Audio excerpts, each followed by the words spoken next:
Nice, double time tayo ha. Mamaya na pasahan neto, baka bumagsak tayo. Wait lang. Ang hirap kasi mag-isip kapag gutom eh. Tama ba yung narinig ko, anak? Gutom ka? Bakit di mo sinasabi agad? Ikaw talagang bata ka? Alam mo na ba yung all new Jollibee app?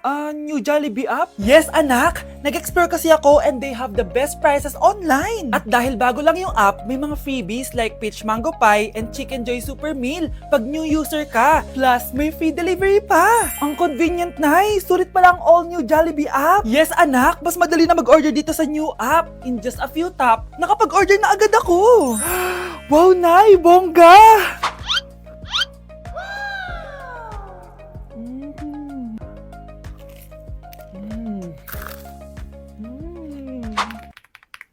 Ayan, napasa ko na yung research namin. O, diba? Sabi ko sa'yo, ikain mo lang yan eh. Kaya ikaw, i-download mo na ang all-new Jollibee app. Order na! Kakarating lang namin dito sa Vietnam at ano pa bang gagawin natin? Titikim tayo ng convenience store food. Hello, umuulan, tara na! Guys, hindi humihinto yung mga sasakyan dito kaya tatawid ka talaga. Update guys, buhay pa ako at hulaan nyo kung nasan ako. O diba, walang ganyan sa Pilipinas. First time namin dito sa Vietnam. Kaya naman excited ako kung ano ba meron dito sa convenience store nila. Kita nyo naman, ang dami din choices dito. Guys, may paanong manok dito oh. Check out natin to. Guys, parang asarap na tong Nutella banana oh. Guys, tignan yung hotdog dito oh. Kinakain daw to ng hello kaya i-check out na natin to. Tignan nyo yung mga drinks nila dito, parang lalagyan na lang ng ice. Parang masarap to guys oh, tong kulay ube. Hala guys, may Vietnamese oh. Sarap! Check out ko din yan! Grabe, bakit ang mahal? 345,000? Tikman na natin! Una natin tong Nutella banana. Guys, tignan nyo. Masarap siya! Bilhin nyo to guys, 10 out of 10. Next natin tong Thai chili paste and chicken floss. Let's go! Medyo malansa siya guys. Pati nasa loob niya. Sarap! 10 out of 10 din to guys! So ito daw. Tingnan natin. Puro laman. Oo nga. Sobrang sarap, walang ere. Ano naman ito, pusa? Sorry. Oh, ay. Ala, sarap nito! Sarap niya!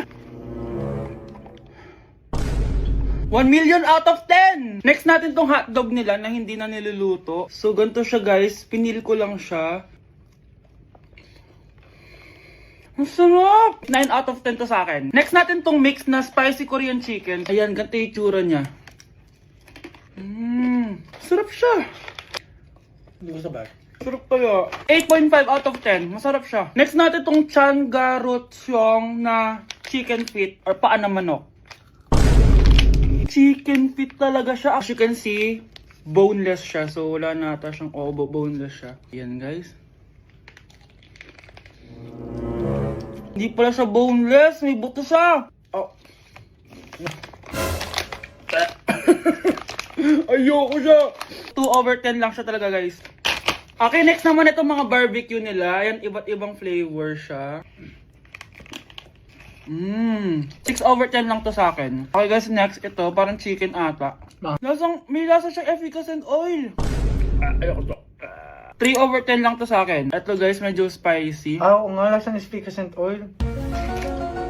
Okay lang naman. 4 out of 10. Okay, next, itong empanada nila. Base sa texture na para siyang hopya. Tama nga ako guys, lasa siyang hopya. 5 out of 10 to sa akin. So last but not the least, itong leche flan nila. Ban flan yung pangalan. So wala sa bibigyan na kutsara. Para siyang leche flan na hindi sobrang tamis. So 7 out of 10. So yun lang naman guys. Kung gusto ng part 2, comment lang kayo dyan. Bye! Hindi ba't nanay mo yung nakaiga dyan sa kabaong?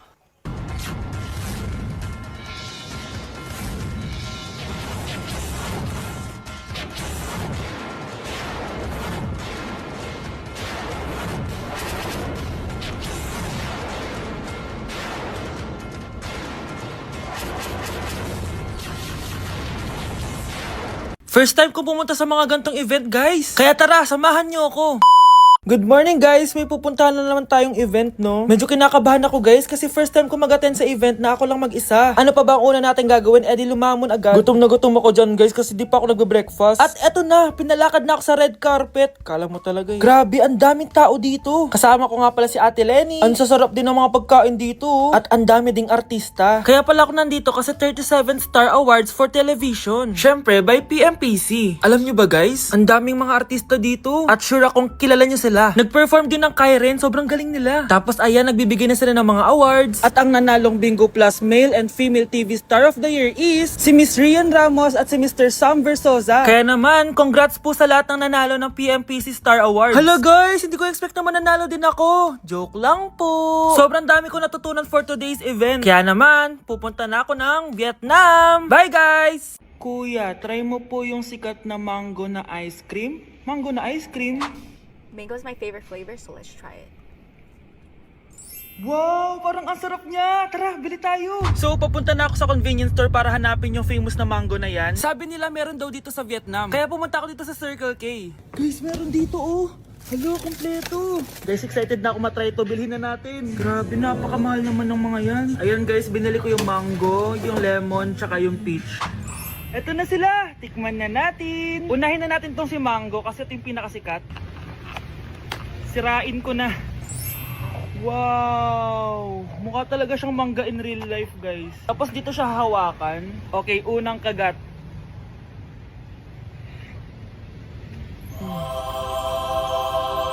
Ang sarap niya.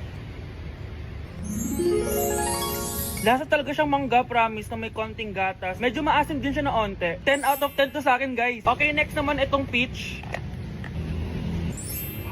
Mukha siyang puwet ng bata, oh. Okay, kagatin na natin.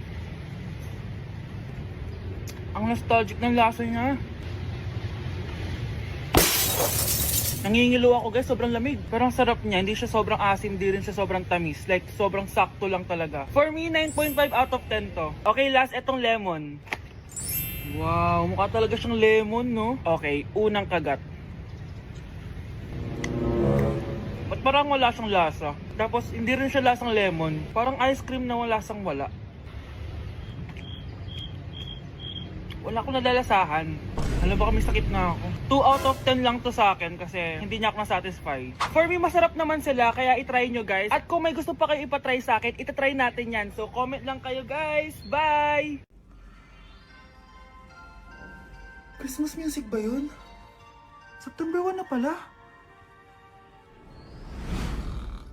Oras na? Anak, bumangon ka na dyan! Christmas party nyo na! Christmas party na namin! Ready na ako, Nay! Ay, wow! Excited siya, oh! Hi, Mare! Long time no see, ah! Mare! Hello po, Ninang! Eto na ba yung anak ko? Ang laki na pala niya! Oh, eto. Aginaldo mo, iha. Kukunin ko muna sa kanya, baka kasi mawala niya. O sige, Mare, tara, kain na tayo dito. Ay, o sige, Mars, tara, kain tayo. Oh, mga anak, buksan nyo ng mga regalo ni Santa Claus. Ano kaya ang regalo ni Santa sa akin?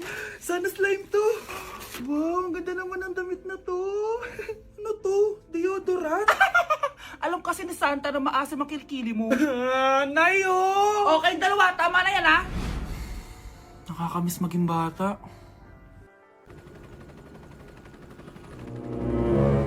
OMG, grabe yung baha, oh. For sure, marami naman nakurakot si Dad. Paldo! Oh, Cheska, ba't ang aga mo? Di ba traffic kasi baha? Ay, opo ma'am, baha nga po eh. Kaya pinag-helicopter na ako ni Daddy para safe ako. Kawawa nga po yung mga tao eh. Wow, sana all. Yes Daddy? Opo, nandito na po ako sa school. Yung baon kong 1 million ha, send mo na. Ha? 1 million yung baon niya? No!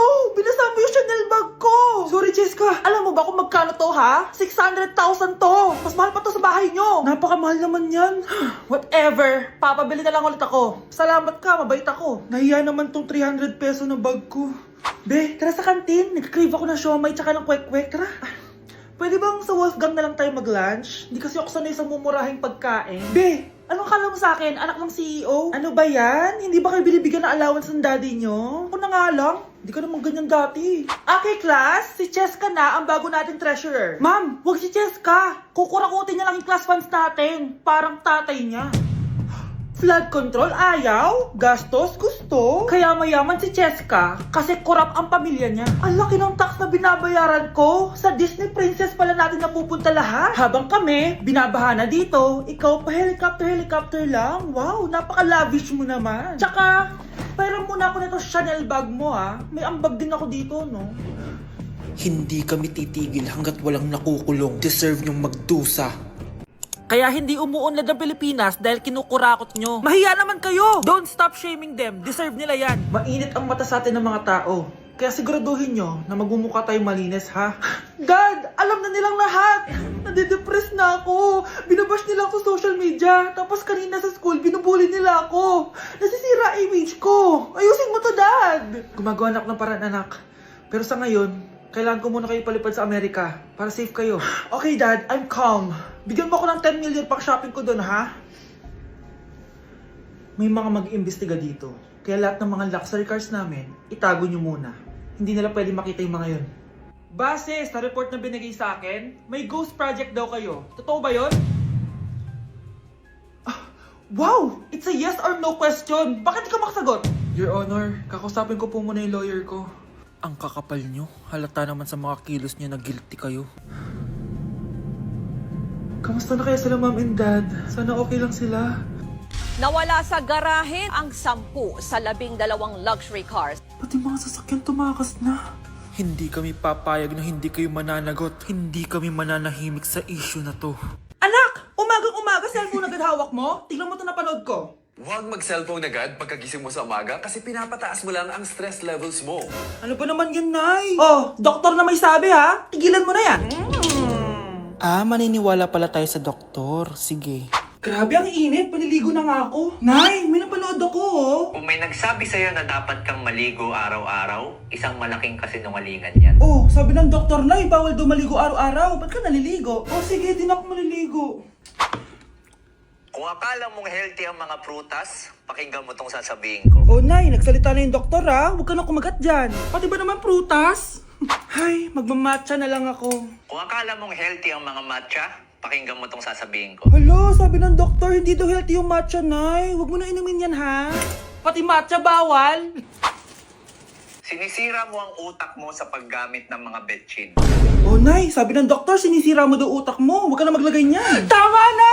Oo na, lahat ng ginagawa ko masama sa akin. O sige, Nay, titigil na ako. Basta mag-cellphone na ako, ha? Sige na, mag-cellphone ka na. Pero huwag ka magpupuyat, ha? Masama pa rin yon. Malaking kasinungalingan yung sinasabi nilang bawal ka magpuyat. Anong sabi mo, Nay? Sabi ng doktor, pwede naman eh. Bye! Ew! Tingnan mo nga itsura mo.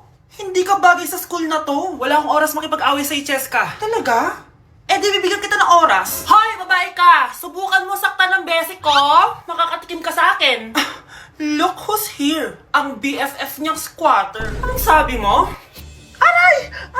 Huwag mo akong angasan, be. Baka gusto mo mabura yung mukha mo. Hoy, Patricia, tama na yan. Awayin mo pa tong basic ko, hindi lang yung matitikman mo sa akin. Walang ya kayo, ipapa-guidance ko kayo. Lagot kayo sa tatay ko. Go lang, be. Papuntahin mo dito yung tatay mong korap. Pag-meet and greet kami. Hindi pa ako tapos sa inyo. Ay, banatera ka talaga, bes. Alam mo yan, bes.